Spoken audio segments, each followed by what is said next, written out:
온 우주 만물을 창조하시고 지금도 저희들을 사랑하시는 하나님, 이 시간도 우리의 관심과 우리의 모든 것들을 내려놓고 오직 하나님을 바라보며 경배하기를 원합니다. 주의 성령께서 우리들 가운데 함께 하시고 이 시간 예배하는 그 마음과 그 정성을 받아 주옵소서. 저희들이 예배가 식어지지 않도록 하시고 모여서 예배도 할 뿐만 아니라 삶에서도 온전한 예배로 주 앞에 영광 돌리게 하옵소서. 감사하고 예수님의 이름으로 기도하옵나이다. 아멘. 오늘 우리에게 주신 하나님의 말씀은 디모데후서 2장 1절에서 4절 말씀입니다. 신약 내 아들아, 그러므로 너는 그리스도 예수 안에 있는 은혜 가운데서 강하고 또 내가 많은 증인 앞에서 내게 들은 바를 충성된 사람들에게 부탁하라. 그들이 또 다른 사람들을 가르칠 수 있으리라. 너는 그리스도 예수의 좋은 병사로 나와 함께 고난을 받으라. 병사로 복무하는 자는 자기 생활에 얽매이는 자가 하나도 없나니 이는 병사로 모집한 자를 기쁘게 하려 함이라. 이 말씀은 살아계신 하나님의 말씀입니다. 아멘. 어떤 시련이 와도 능히 헤쳐나가고 이길 힘을 하나님께서 우리에게 주실 줄로 믿습니다. 우리 자신은 연약한 부분이 많아도 우리 안에 거하시는 성령님은 강하시고 또 우리와 함께 하시고 끝까지 세상을 인도하실 그분은 전능하신 분이십니다. 우리 옆에 사는 과 인사하겠습니다. 은혜 속에서 강한 성도가 됩시다.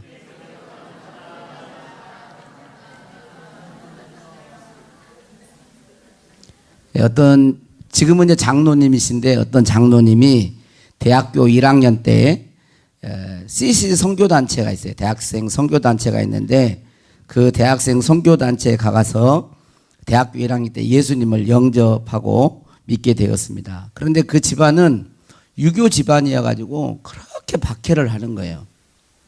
아버지도 그러고 집안 전체가 다 아들이 예수를 믿는데 응원을 못 해주고 계속 말로 공격하고 박해하고 못 가게 하고 막 이러는 겁니다. 그런데 1학년 때는 이제 교회에 예수님을 믿기는 믿었지만 성경도 잘 알지 못하고 그러니까 계속 당하고만 있었는데 그리고 핍박을 받았었는데 이제 대학교 4학년쯤 되니까 그래도 많이 성경을 배웠잖아요. 성경을 배우고 믿음이 좀 자라고 내공이 생겼습니다. 그런데 어느 날 갑자기 아버님이 또 비꼬면서 말을 하는 거예요. 야, 너 예수란 존재가 물 위로 걸었다는데 너 그거 믿냐? 야, 기독교가 그런 걸 믿는 거예요? 그러면서 막 비꼬면서 막 말을 하는 거예요. 그런데 이분이 이제 그 장로님이 그 질문을 이제 받고 대답을 어떻게 했냐면은 이렇게 대답을 했습니다. 아버님, 그럼 제가 물에 빠진 분 믿겠어요? 그랬다는 거예요. 성경에 보면 예수님이 물 위로 걸었잖아요. 예수란 존재가 물에 빠졌다면서 그런 것도 믿냐? 이성적으로는 이해가 안 되는 거잖아요. 그런 허무맹랑한 걸 믿냐고. 그러니까 그 아들이 그러면 내가 예수 물에 빠진 분 믿겠냐고. 예수님은 물 위로 걸으실 뿐만 아니라요, 물에 빠진 베드로를 건져주십니다. 예수님은 죽고 영원히 무덤 속에 계신 분이 아니고 다시 부활하셨어요. 하나님은 우주 만물을 창조하신 분이에요. 여러분 이 세상에 한번 보세요. 늘 이야기하지만 어떤 물체가 다시 한번 봐보세요. 어떤 게 펑 터졌는데 질서정연하게 있다. 이건 아무리 눈을 씻고 봐도 없어요. 딱 한 가지 빅뱅 이론만 그래요. 아시겠어요?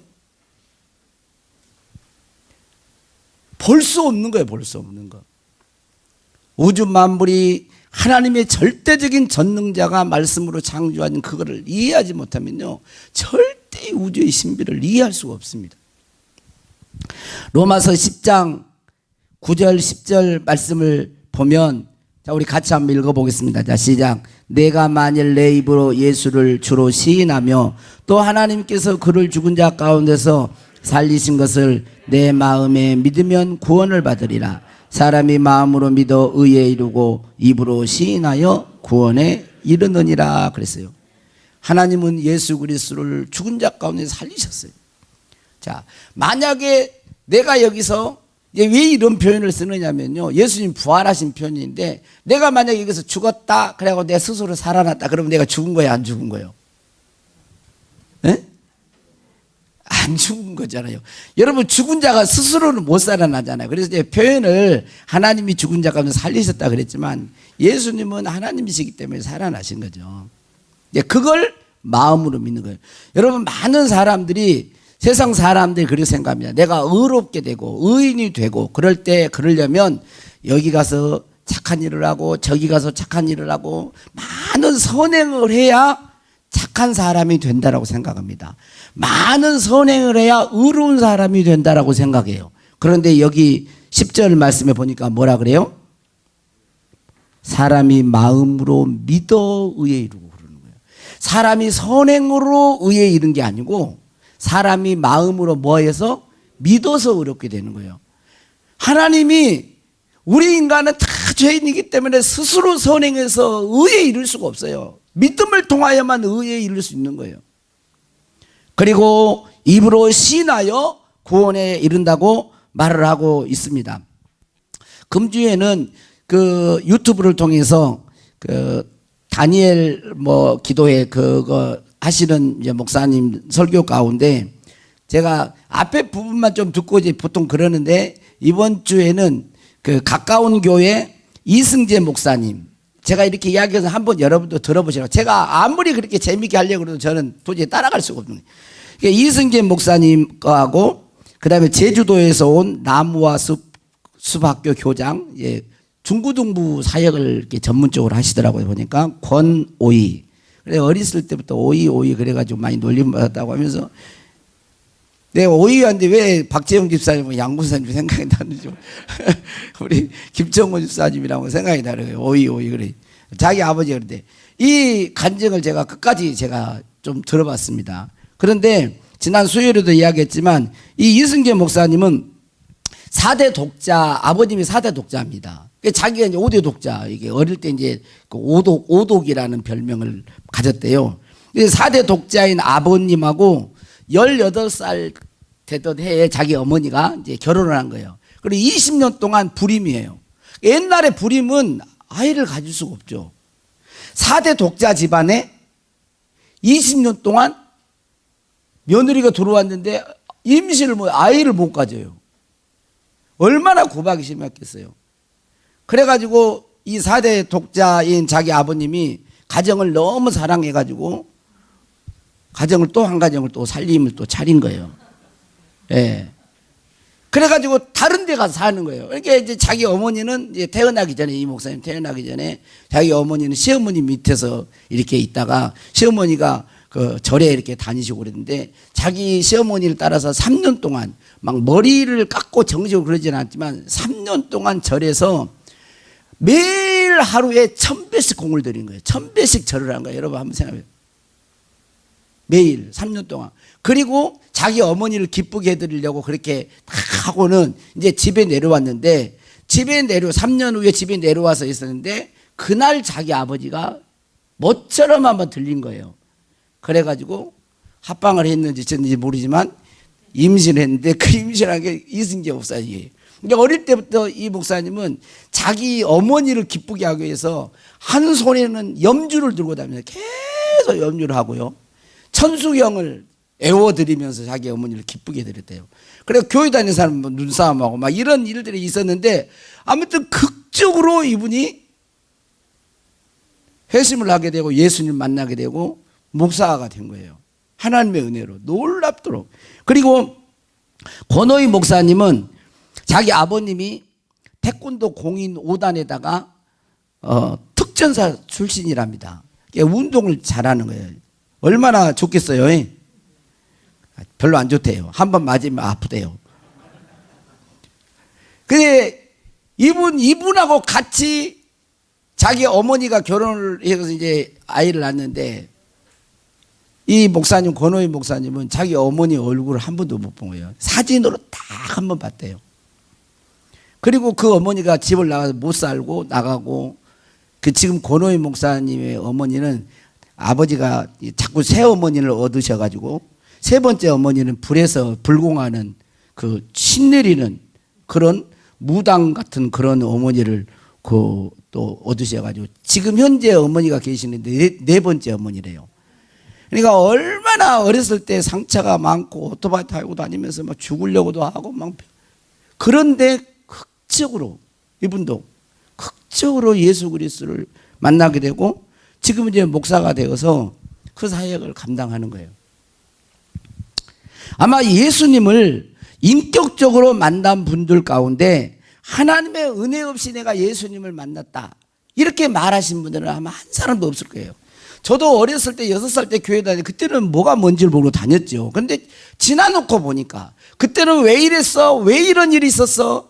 그렇게 이해할 수 없었지만 지나놓고 보니까 아, 그것도 하나님의 은혜였네. 지나놓고 보니까 이것도 하나님의 은혜였네. 다 하나님의 은혜인 거예요. 제가 여기에 올 때 가장 제 인생 가운데 힘든 그런 시기에 제가 여기에 사실은 여기에 온 것도 하나님의 은혜고 여러분을 만난 것도 하나님의 은혜고 모든 게 하나님의 은혜예요. 나의 나된 것은 하나님의 은혜라고 말을 할 수밖에 없습니다. 여러분들도 그렇게 고백하는 분들이 있을 줄로 믿습니다. 하나님을 만나고 내가 구원받은 하나님의 아들, 딸이 되었다라고 그런 확신 가운데 있는 사람은 나의 현재의 삶이 하나님의 은혜임을 부정할 수가 없어요. 그래서 교회에 나온 사람들 가운데 가장 많이 듣는 말 중에 하나가 뭐냐면 은혜예요. 은혜. 하나님의 은혜. 도대체 은혜가 뭔지 그 은혜를 그렇게 많이 듣습니다. 너무 많이 들어서인지 이 은혜를 들어도 별로 감격이 없어요. 옛날에는 어메이징 그레이스였는데 지금은 뭐 지루한 보닝 그레이스라고 이렇게 그런 말이 있어요. 그리고 많은 교인들 가운데 이 은혜라는 말을 잘못 이해하는 분도 있습니다. 은혜를 무조건 용서해주고 사랑해 주시는 것이니까 잘못한 것도 그냥 좋게 하자, 그냥 넘어가자, 이게 그런 의도로 사용하는 거예요. 뭐를 있는데 좋게 넘어가자, 이렇게 은혜 좋게 넘어가 이렇게 전폭적인 사랑과 용서, 이것은 은혜인데 그것을 잘 오용해 가서 모든 것을 그냥 덮고 조금 넘어가, 이런 걸 은혜로 잘못 생각하는 분들도 있고, 은혜를 또한 자신의 범죄를 합리화하거나 또 정당화하는데 은혜를 남용하는 그런 분들도 교회 안에서 의외로 많습니다. 우리가 주 앞에 범죄하고 연약한 가운데 하나님이 싫어하는 것을 우리가 범했을 때 애통해하면서 하나님의 은혜에 내가 합당하게 반응하지 못한 것에 대해서 회개하고 더 거룩한 삶으로 나가야 하는데 그냥 적당하게 은혜로 용서해 주기, 이렇게 그냥 넘어가 버리는 경우들이 의외로 있단 말이에요. 그리고 방금 전에도 말했듯이 은혜라는 말을 너무 많이 듣기 때문에 아무런 반응 없이 듣는 분들도 있습니다. 온전한 그리스도인의 책을 쓴 이 퍼거슨이라고 하는 이분은 이런 말을 했습니다. 하나님의 은혜를 놀라워한다는 것은 영적으로 건강하다는 증거다 그랬어요. 여러분, 하나님의 은혜에 대해서 봐보세요. 부모님의 은혜를 딱 생각하면 가슴이 뭉클해지고 고맙고 감사하고 그러죠. 그게 부모님의 은혜를 아는 거죠. 부모님의 은혜에 대한 나실제 이런 말에 나실제 괴로움 다 잊고 이런 노래를 안 들어도 하나님 부모님의 은혜를 생각하면 따뜻해지고 고맙고 어떻게 효도할까 이런 마음이 생겨야 정상인데, 부모님의 은혜 그래도 이것은 아직 부모님의 은혜에 잘 모르는 거라고 할 수 있잖아요. 그런 것처럼 하나님의 은혜를 놀라워한다는 것은 영적으로 건강하다는 증거다. 이것은 기독교 복음을 얼마나 확고하고도 실속 있게 이해하고 있는지, 그리고 우리가 그리스도와 얼마나 친밀한 관계를 맺고 있는지를 보여주는 리트머스 시험지와도 같다. 그러나 우리는 하나님의 은혜를 당연한 것으로 여길 때가 많다. 서구 교회가 힘을 잃었던 가장 주된 이유, 즉 우리의 증거가 빈약하기 짝이 없고 예배의 열정이 사라지고만 주된 이유가 바로 여기에 있지 않나 싶다. 우리는 놀라운 은혜를 노래하고 있을 뿐 정작 실제로는 은혜를 조금도 놀랍게 생각하지 않는다 그랬어요. 하나님의 은혜로 우리가 구원받았고 하나님의 은혜로 지금 현재 살고 있다고 해도 하나님의 은혜가 여러분과 함께 있습니다. 그러면 이런 상태, 이것이 서구교회를 변질시키는 주 원인이었다는 거예요. 여러분은 은혜는 하나님이 나를 선택하시고 부르시고 죄를 용서하시고 인도하신 것만을 의미하지 않습니다. 물론 이것이 은혜이지만 이것만을 의미하는 게 아닙니다. 내 필요를 채워주시고 건강 주시고 일자리를 주시고 위기를 극복하게 하신 것만을 의미하지 않습니다.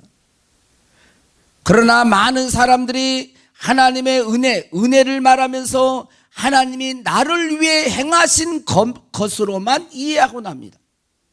은혜 그러면 하나님이 나를 위해서 행하신 것만 생각을 해요.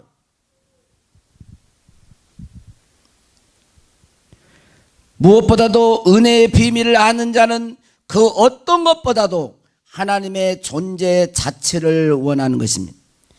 여러분 한번 보세요. 부모님의 은혜를 아는 사람은 부모님이 좋은 것이지, 부모님이 그런 거지. 부모님이 주신 재산 주면 좋고 안 주면 안 좋고 이러진 않잖아요. 그거 비슷한 거예요. 나에게 뭔가를 해주니까 은혜고 좀 안 해주면 이게 아니에요. 은혜를 아는 자는 그런 것을 초월하는 것입니다. 그래서 하나님과 함께하기를 원하는 것입니다. 은혜의 원천이신 하나님이 함께하고 있는 것, 함께하고 싶어하는 것이, 하나님과 늘 함께 있는 것이 은혜를 아는 자의 모습인 거예요. 하나님 자신이 은혜인 것입니다. 하나님이 죄인인 우리에게 자기 자신을 주시는 것이 바로 은혜인 것입니다. 그래서 은혜 없이는 하나님을 생각할 수도 없고 하나님 역시 은혜 없이는 우리에게 자신을 드러내지 않으신 거예요. 하나님 자신이 은혜예요. 그래서 그 은혜가 무엇인지 바로 아는 자는 그 은혜의 놀라움 앞에 할 말을 잃을 정도로 너무 감격하는 거예요. 오늘 말씀 1절에 보니까 뭐라고 하고 있습니까? 내 아들아, 그러므로 너는 그리스도 예수 안에 있는 은혜 가운데서 강하고 그랬어요. 사도 바울이 디모데를, 믿음의 아들 디모데에게 내 아들아 그렇게 부르고 있습니다. 이것은 주님이 우리를 그렇게 부르신 것과 비슷한 거예요. 내 아들아, 우리가 어떻게 우리가 하나님의 아들이 되었습니다. 그것은 하나님이 베푸신 은혜로 우리가 하나님의 자녀가 된 거예요. 여기 1절 말씀에 보면 은혜가 뭡니까? 은혜는 너는 그리스도 예수 안에 있는 은혜 가운데서 강하고 그랬어요. 은혜는 그리스도 예수 안에서 주어지는 것입니다. 예수 그리스도를 떠나서는 하나님의 은혜를 말을 할 수가 없어요. 은혜는 뭡니까? 독생자 그 외아들을, 자기 아들을 아끼지 않고 우리를 위해서 화목제물로 세우신 그 하나님의 사랑의 은혜가 있는 것입니다. 그래서 예수 그리스도의 안에 있는 은혜라고 이야기하는 것입니다.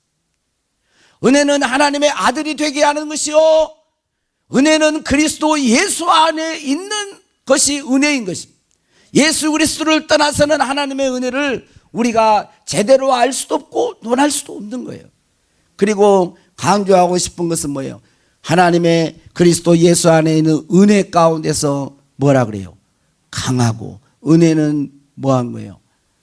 강합니다. 은혜는 강한 자로 만드는 거예요. 은혜는 약하지 않습니다. 은혜를 깨달은 자는 세상에서 약하지 않아요. 하나님께 대하여 약하지 않습니다.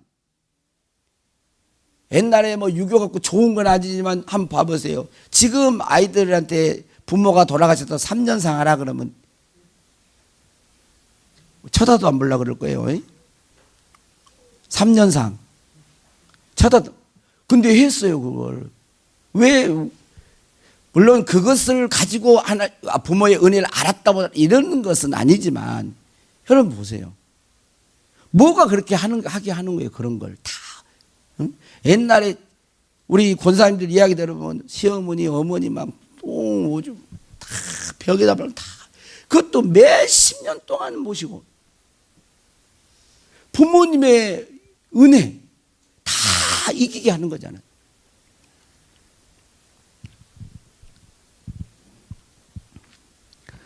여러분 은혜는 약하지 않습니다. 은혜는 강한 것입니다. 은혜는 무조건 죄만 용서하고 자신의 범죄를 합리화하는 것이 아닙니다.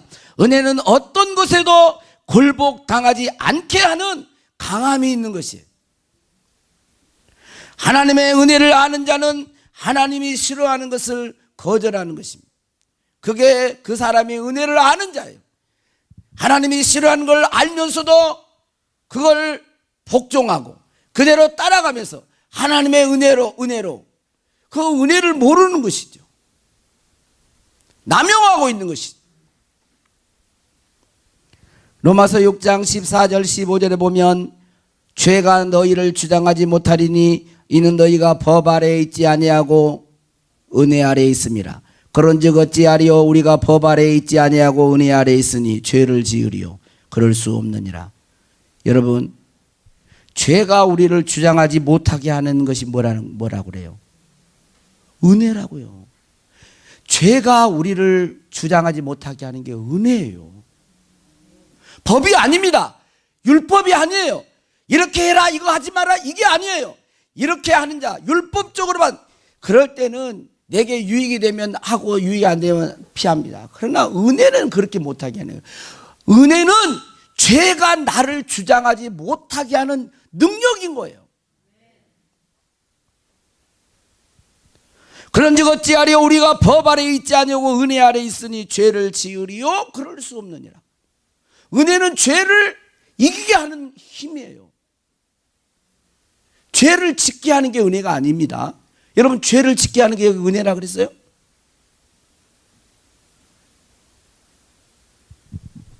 대답을 안 하시는 거 보니 아닌가 보네요. 근데 우리는 어떻습니까? 우리 한국교회는 어떻다고 생각하세요? 죄를 지으면서도 은혜요 그러지 않아요? 로마서 5장 21절에 같이 읽습니다. 시작. 이는 죄가 사망 안에서 왕노릇한 것 같이 은혜도 또한 의로 말미암아 왕노릇하여 우리 주 예수 그리스도로 말미암아 영생에 이르게 하려 함이라. 은혜도 또한 의로 말미암아 왕노릇. 은혜는 뭐예요? 의로 말미암아 왕노릇. 의가 왕이 되도록 하는 힘이 은혜예요. 그리고 결국은 어디로 이래요? 그리스도로 하면 영생에 이르게 하는 것이 은혜입니다. 그게 은혜예요. 고린도전서 15장 10절에는 이렇게 같이 또 있습니다. 시작. 그러나 내가 나된 것은 하나님의 은혜로 된 것이니 내게 주신 그의 은혜가 헛되지 아니하여 내가 모든 사도보다 더 많이 수고하였으나 내가 한 것이 아니오 오직 나와 함께 하신 하나님의 은혜로라. 이 은혜는 사도 바울의 고백인데 은혜가 뭐예요?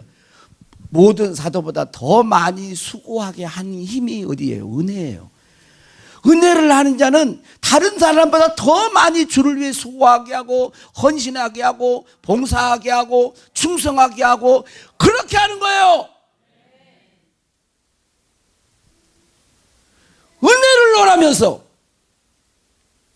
은혜를 원하면서 수고하는 걸 자꾸 거려. 그건 은혜에 대한 올바른 이해를 하고 있지 않는 것입니다. 아니 그 속에 진정한 하나님의 은혜가 역사하고 있지 않는 모습이에요.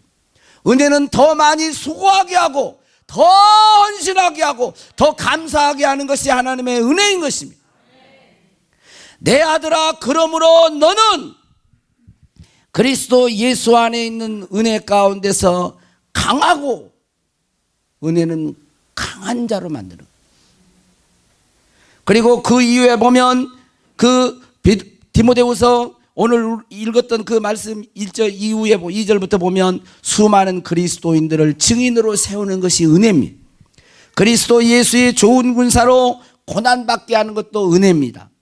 법대로 경주하게 하는 것도 은혜요.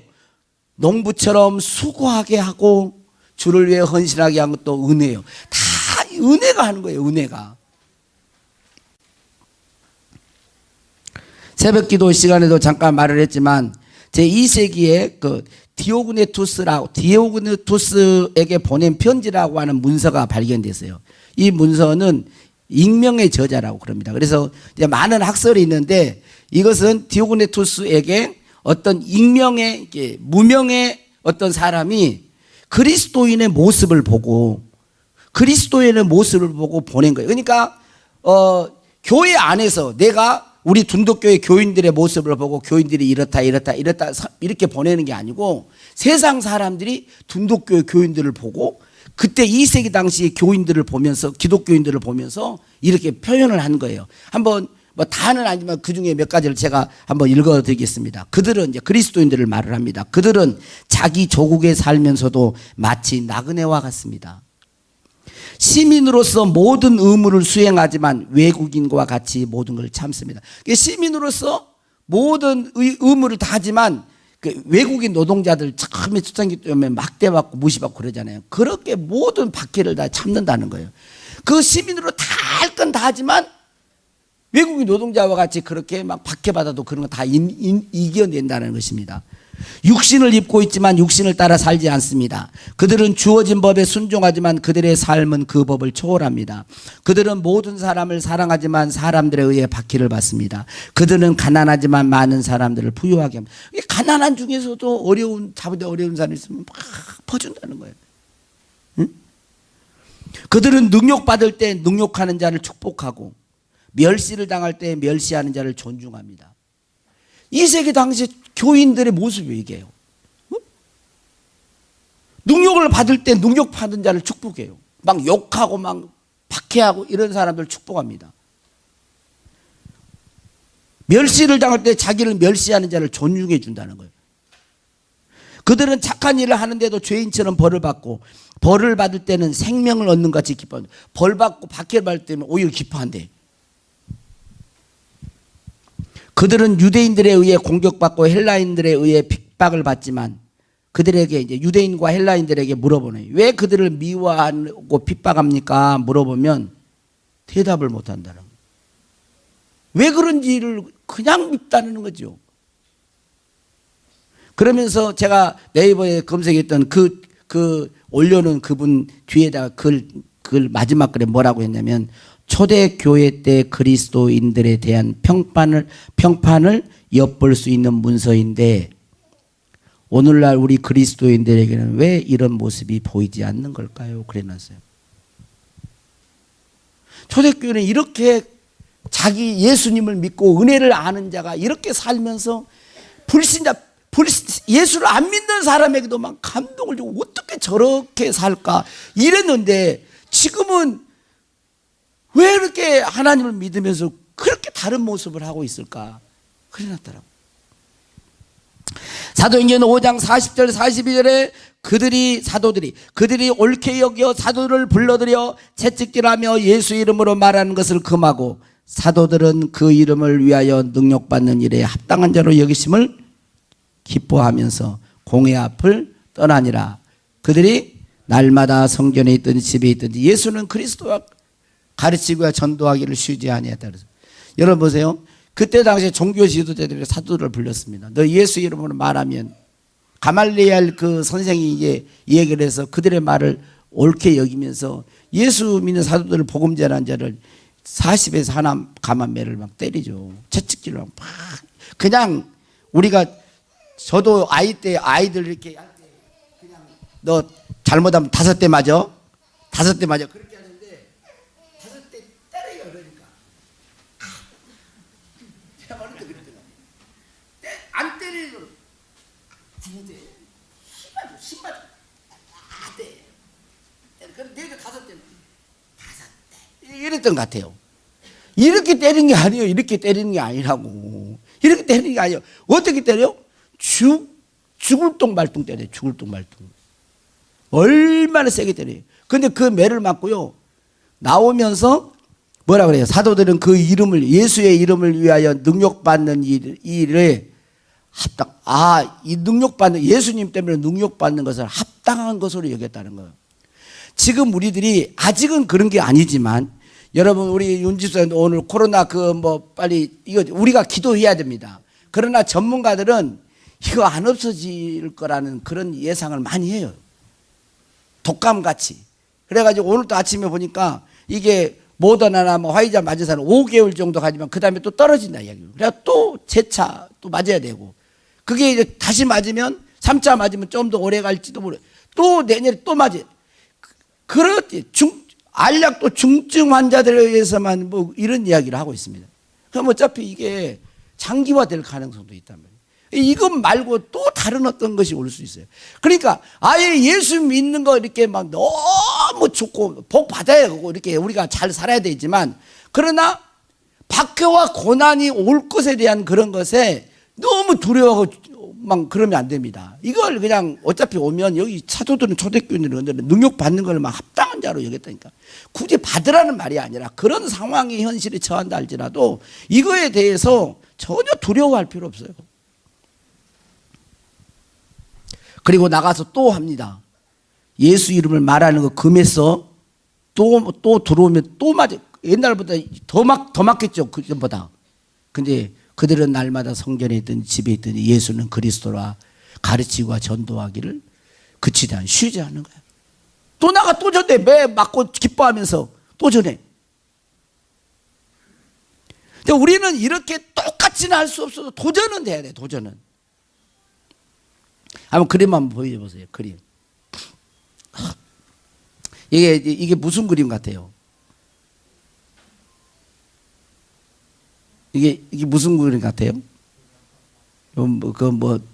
떡방아 같이 있는 것 같아요? 그런 거 아니고, 지금 그 프랑스 16세기에서 18세기 프랑스인들의 개신교인들을 위그노라고 그렇게 이제 보통 지칭을 하는데, 지금 위에 지금 보세요. 위에 이렇게 보면 제 세 사람이 망치를 들고 있잖아요.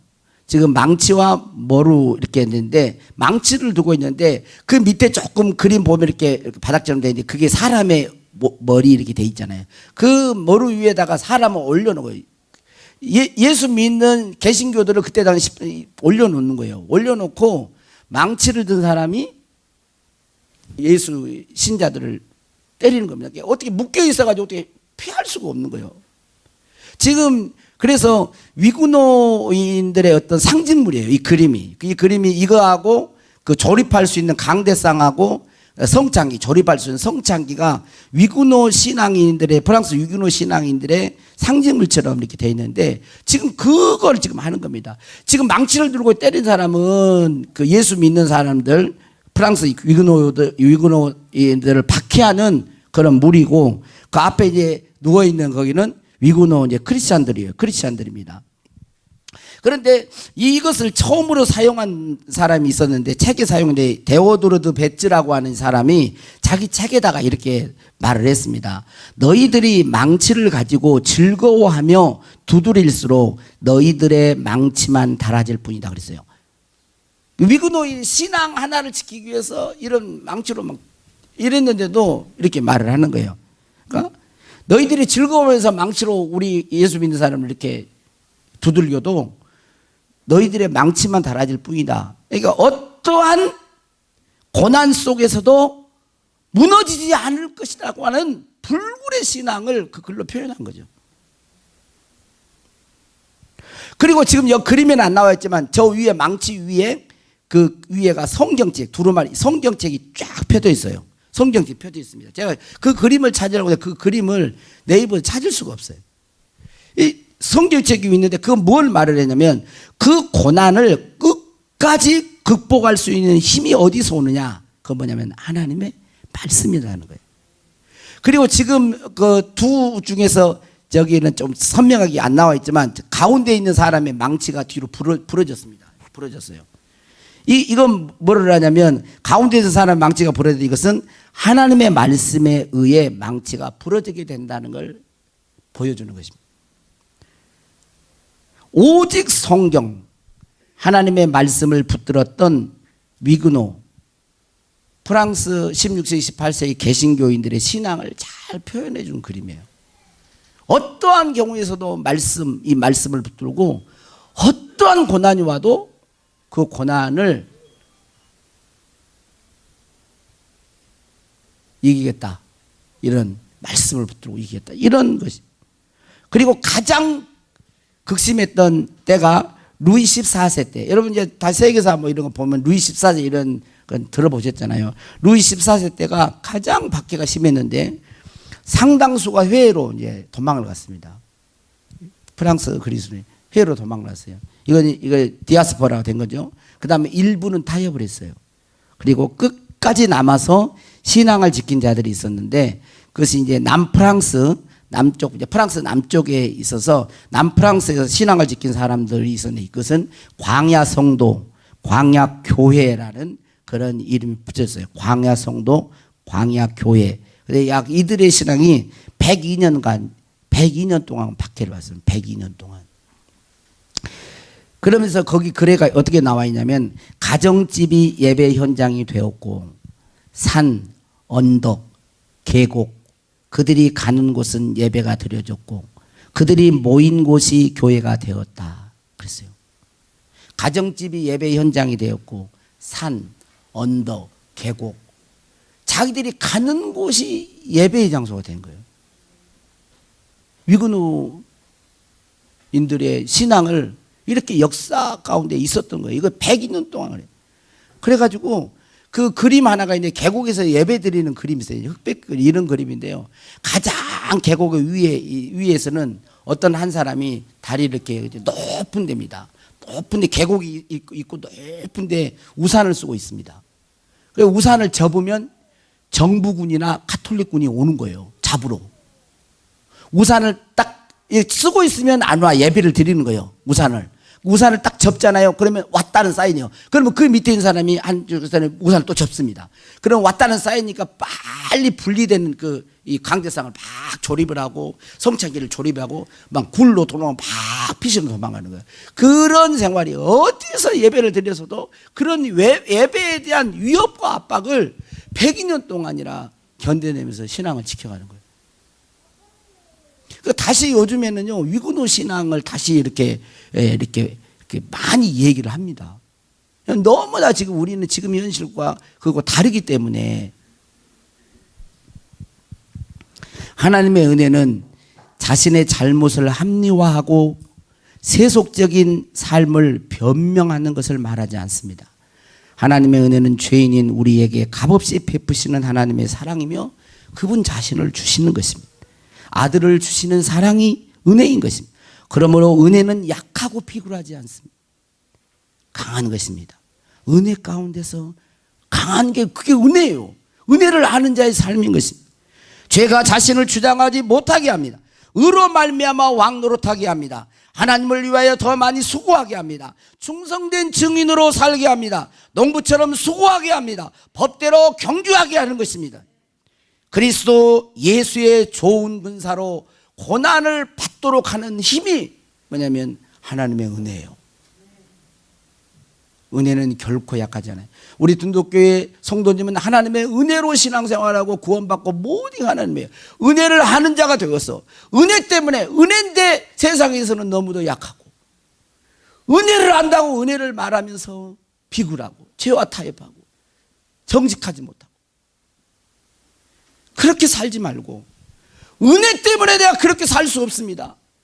다른 건 몰라도 여러분 하나님의 은혜가 아는 세상에서 정말 하나님 앞에 인정받는 그리스도인으로 살아갈 수 있는 거예요. 율법이 아니에요. 어떤 명령이 아닙니다. 법이 아니에요. 은혜가 그렇게 하는 거예요. 은혜가. 나도 이제 그만해. 이제. 자, 은혜 한번 합시다. 은혜. 이것도 웃으라고 하는 소리입니다.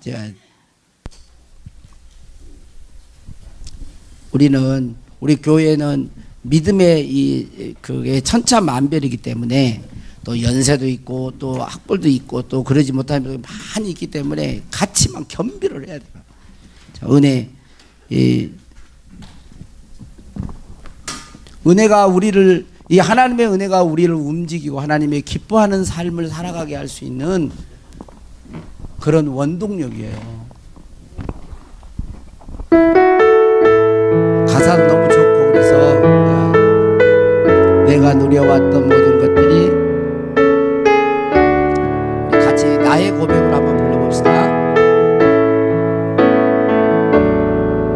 내가 누려왔던 모든 것들이 내가 지나왔던 모든 시간이 내가 지나왔던 모든 시간이 내가 걸어왔던 모든 내가 순간이 걸어왔던 모든 순간이 당연한 것 아니라 은혜였어. 당연한 것 아니라 은혜였어.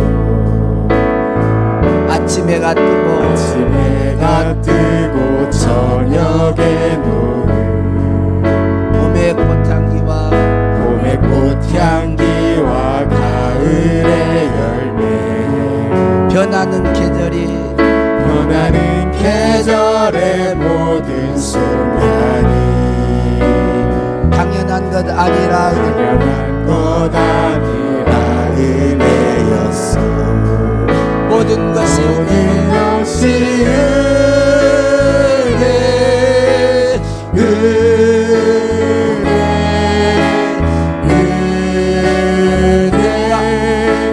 한없는 은혜 내 삶에 당연한 것 하나도 없었던 것을 모든 것이 은혜였어. 내가 이 땅에 태어나 사는 아멘. 어린아이 시절과 지금까지 숨을 쉬며 살며 숨을 쉬며 살며 꿈을 꾸는 삶 당연한 것 아니라 은혜였어. 당연한 것 아니라 은혜였어. 내가 하나님의 자녀로 살며 내가 하나님의 자녀로 살며 오늘 찬양하고 오늘 찬양하고 예배하는 삶 복음을 전할 수 있는 축복이 당연한 것 아니라 당연한 것 아니라 은혜였어. 아멘. 모든 것이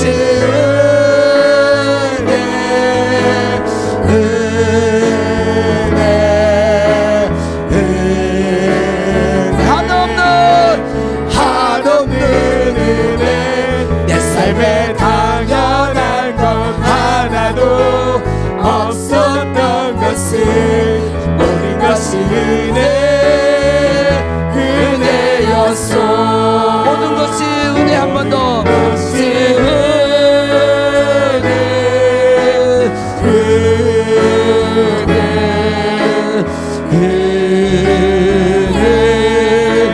한없는 은혜 내 삶에 당연한 것 하나도 없었던 것을 모든 것이 은혜였어.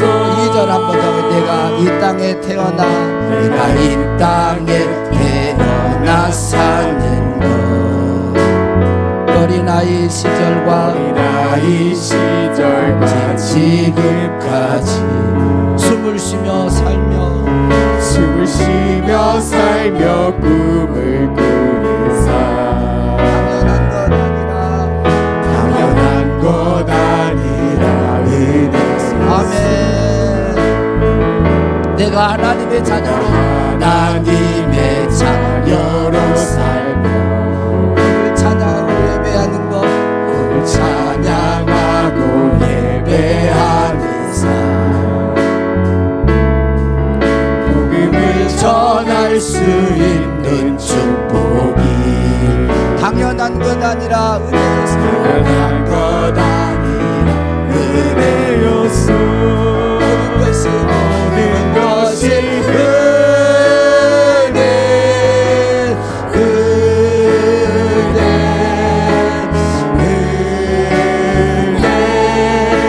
한없는 은혜.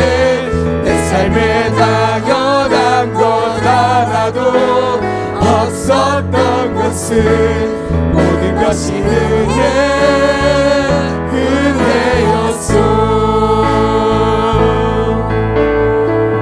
잠깐 기도하겠습니다.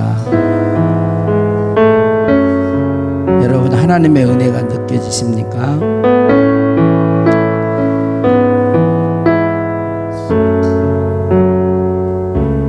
내 아들아, 그러므로 너는 그리스도 예수 안에 있는 은혜 가운데서 강하고,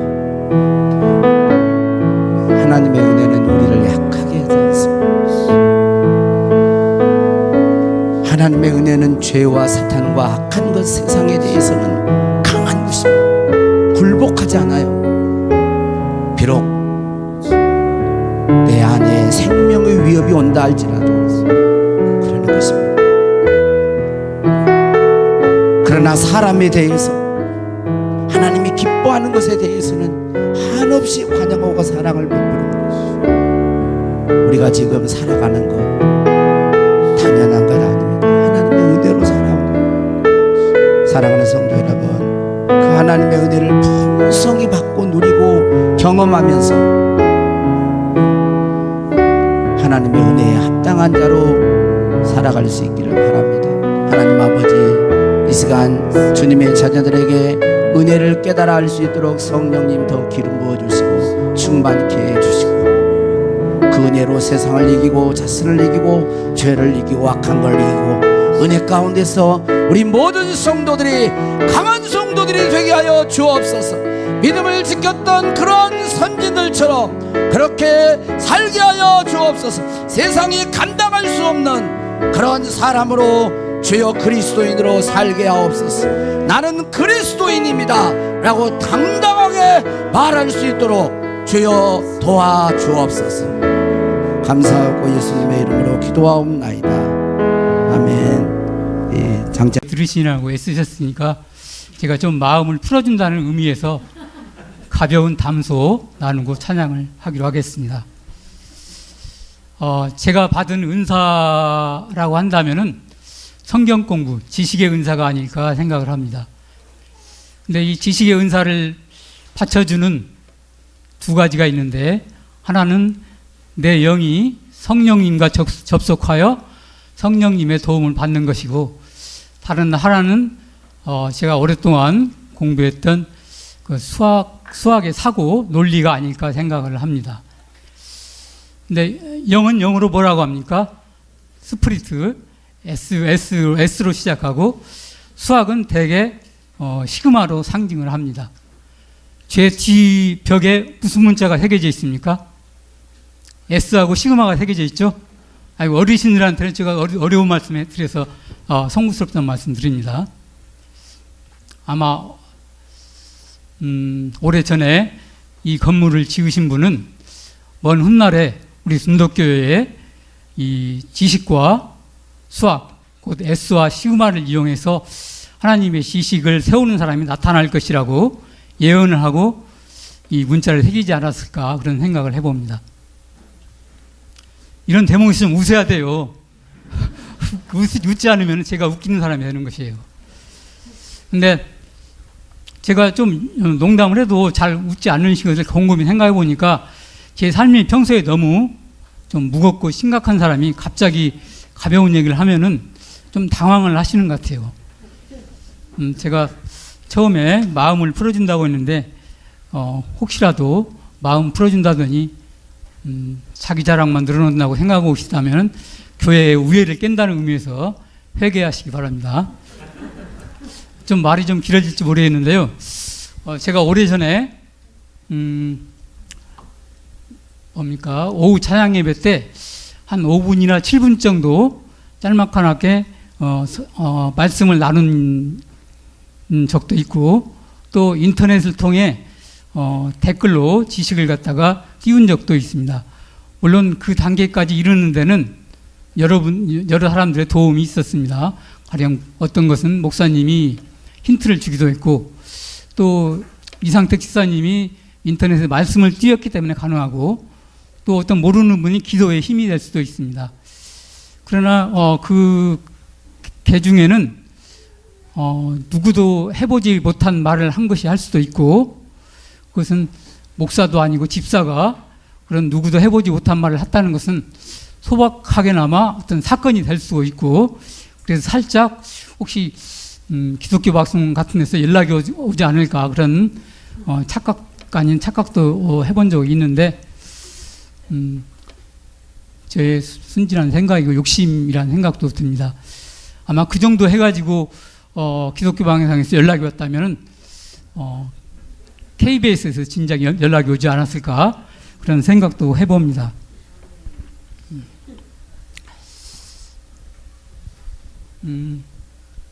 참 시골 생활이 둔독교회 덕분에 몸도 건강해지고 위로받고 있습니다. 더 나가서 새로운 세계가 열리기를 바라고 또 원하고 소망을 합니다. 함께 응원해 주시고 기도해 주시면 감사하겠습니다. 우리는 하나님이 지으신 선한 일을 위해 지으신 백성이란 말이 있는데, 하나님이 지으셨다는 말은 지으셨다는 것 같고, 시인이 시를 쓴다는 것은 같은 맥락이라고 합니다. 하나님이 지으셨다는 것은 포엠이라고 하고, 또 거기서 포엠이라는 시적인 언어가 유래가 됐다고 합니다. 한때 저도 시를 써본 시인의 입장에서 하나님의 어떤 위대하심, 놀라우심을 찬양하는 참 아름다우라는 찬양을 불러보기로 하겠습니다.